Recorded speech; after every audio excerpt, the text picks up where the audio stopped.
സുഖമില്ലാത്തൊരു ദിവസമായിരുന്നു കേട്ടോ. അപ്പോൾ പുറത്തിറങ്ങി എനിക്ക് ചോറൊന്നും ഉണ്ടാക്കാൻ കഴിഞ്ഞില്ല. എല്ലാം വീട്ടിൽ തന്നെയായിരുന്നു കേട്ടോ ഞാൻ ചെയ്തത്, അടുക്കളയിൽ തന്നെയായിരുന്നു. അങ്ങനെ മുട്ടയൊക്കെ പുഴുങ്ങി നമുക്കൊരു മുട്ട റോസ്റ്റും ചപ്പാത്തി. അധികം ഒന്നും ചെയ്യാൻ എന്തോ രാവിലെ ഭയങ്കര ഒരു മനസ്സിനൊരു ജോലിയൊന്നും ചെയ്യാൻ പറ്റുന്നില്ല കേട്ടോ. അപ്പോൾ തലേ ദിവസം എനിക്കൊരു തലവേദനയോ പിന്നെ എന്തൊക്കെയോ ഒരു ബുദ്ധിമുട്ടുകളൊക്കെ ആയിരുന്നു. രാത്രി ഞാൻ 4 മണിക്ക് എഴുന്നേറ്റാട്ടോ ചോറ് ഇങ്ങനെ വെച്ചത്. അപ്പോൾ തന്നെ എനിക്ക് സുഖമില്ലായിരുന്നു. അങ്ങനെ ഞാൻ എന്തായാലും രാവിലെ പിന്നെ ഞാൻ കിടന്ന് നേരം വിളക്കുമ്പോൾ അറിയില്ലോ എന്ന് വിചാരിച്ച് ഞാൻ 6:30 എഴുന്നേറ്റപ്പോൾ അപ്പോൾ ചോറ് റെഡി ആയിട്ട് ഇരിപ്പുണ്ട്. പിന്നെ വേഗം ചപ്പാത്തിയും പരത്തി മുട്ട റോസ്റ്റും ഉണ്ടാക്കി, കുറച്ച് പരിപ്പ് കറി കേട്ടോ, ഇത്രയേ ഉണ്ടാക്കിയുള്ളൂ. എന്നിട്ട് കുട്ടികളെ ഒന്ന് യാത്ര അയക്കാമെന്ന് വിചാരിച്ചു. അപ്പോൾ രാവിലെ അതിനുള്ള തത്രപ്പാടാട്ടോ. അങ്ങനെ എനിക്ക് രാവിലെ എന്തോ വെള്ളമോ ചായ ഒന്നും കുടിക്കാൻ തോന്നുന്നില്ല.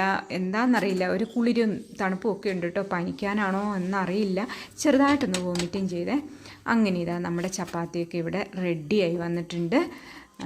പിന്നെ ഇനി ഇത് കുട്ടികൾക്കൊക്കെ ഒന്ന് വിളമ്പി കൊടുത്തിട്ട് നമുക്ക് എന്താ ബാക്കി ജോലികൾ എന്താണെന്ന് വെച്ചാൽ നോക്കാട്ടെ. പുറത്ത് ഒരുപാട് ജോലിയുണ്ട്. പീറ്റുവിന് ഇക്രൂവിനും വീണ്ടും ഇക്രു എന്ന് പറയുവാട്ടെ, നമ്മുടെ പീറ്റുവിന് കോഴിയൊക്കെ ഒന്നും ഫുഡ് കൊടുത്തിട്ടില്ല. അപ്പോൾ കുട്ടികൾക്ക് കൊടുത്ത് പിന്നെ പാത്രമൊക്കെ കഴുകി വെച്ച് ഞാൻ കിണ്ടിയിൽ ഇത്തിരി വെള്ളം എടുത്ത് വയ്ക്കുന്നുണ്ട്. അത് ഞാൻ പുറത്ത് കൊണ്ടേ കഴുകുന്നതായിരുന്നു. കിണ്ടി അങ്ങനെ ഇരുന്നപ്പോൾ ഞാൻ പിന്നെ സുഖമില്ലാത്തതുകൊണ്ട് അടുക്കളയിൽ തന്നെ വെച്ച് എല്ലാം ഒന്ന് കഴുകിയിട്ടോ.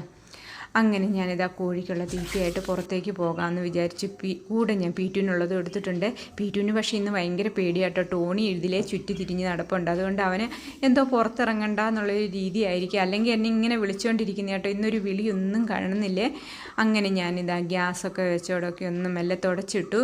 ഇനി എനിക്ക് കുളിക്കണം കേട്ടോ. കുളിക്കുന്നതിന് മുന്നേ ഞാൻ ഇവർക്ക് ഫുഡ് കൊടുക്കും. പക്ഷേ ഇവിടുത്തെ ഉണക്ക് കാരണം ചെടികളൊക്കെ ആകെ വരണ്ടിരിക്കുക. അപ്പോൾ ചെടികളൊക്കെ ഒന്ന് നനയ്ക്കണം.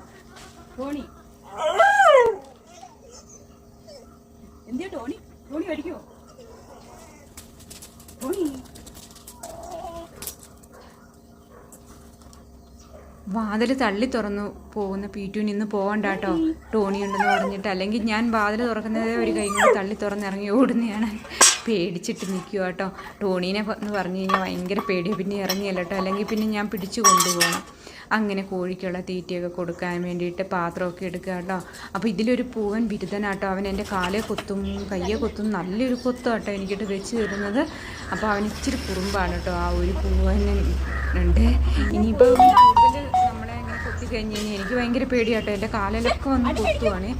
അപ്പം ഇനിയും കൊത്തുവോ ഇനിയിരുന്ന് അറിയില്ല. വികൃതികളായ കുറച്ച് കോഴിക്കുഞ്ഞുങ്ങളും ഉണ്ട് കേട്ടോ.